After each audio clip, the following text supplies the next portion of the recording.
During our Farm Basics time today, we're going to talk a little about grass waterways. When you look at many fields across the country, if you're out driving in the country, you'll notice, hey, here's this nice, beautiful field, and then, wow, there's a grass strip running through the field. What is the purpose of that grass strip? Well, in most cases, the grass strips that you're looking at are grass waterways. So as water flows off the hills when it rains, it ends up in the valleys. And if you have a grass waterway there, the main purpose of that grass waterway is to stop erosion. So when the water hits that grass waterway, the grass is well established, covers the ground completely, has a very thick and dense root system, and stops the water from stripping that field of its soil in the valleys. Okay, so right there you say, oh, grass waterways sound great. Well, let's talk about a couple of the downsides. Number one, the farmer had to pay a whole bunch of money for his land, and now he has to take some of it out of production. Because how much money does a grass waterway make him? Well, unless the farmer has livestock and he can bale that grass for hay, he's making nothing. In fact, he looks at it as an expense. And the reason why is because the farmer will have to mow it, he'll have to control the weeds in there, and he's going to have to maintain it over time.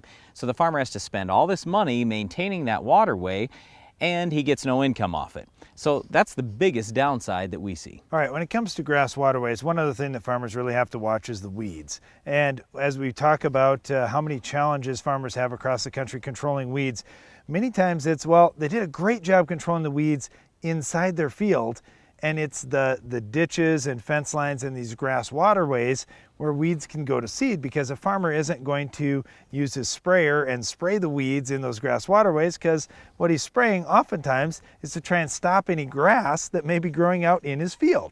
So for farmers to control those weeds, it takes an extra application. One of the biggest challenges, though, in the last 20 years is a lot of crops have become Roundup ready. So the farmer could go out in his corn or in his soybeans and spray Roundup right across everything.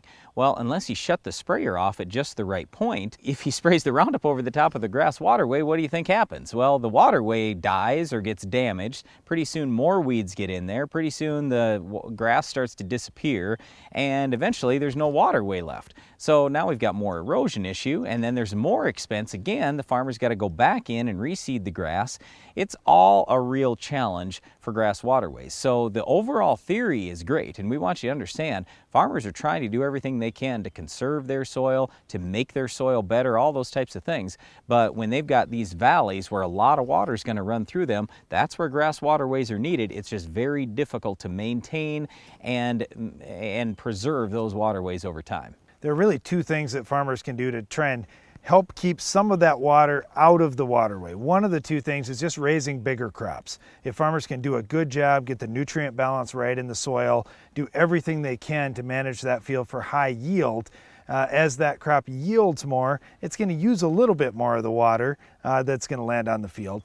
The other thing would be, if farmers can just stop water from getting to that waterway, farmers will oftentimes use subsurface drainage tile. Maybe it's down 2 or 3 or 4 feet in the soil, to allow more water to soak into the soil rather than running off the top. Yeah, the big thing is they have to keep the tile lines out of the waterway, because the grass roots over time will fill up that tile line. So usually the tiles are 10 or 20 feet away from the grass waterways, and that works out pretty well. So once again, these grass waterways are important for agriculture. It's just understand that the farmer does have a big cost for this. Hopefully that cost gets offset over time by having less erosion and a better overall crop in the field. And one last point about grass waterways, farmers have to control the weeds in them, because weeds like our Weed of the Week may just pop up. We'll show you how to stop this tough weed coming up later in the show.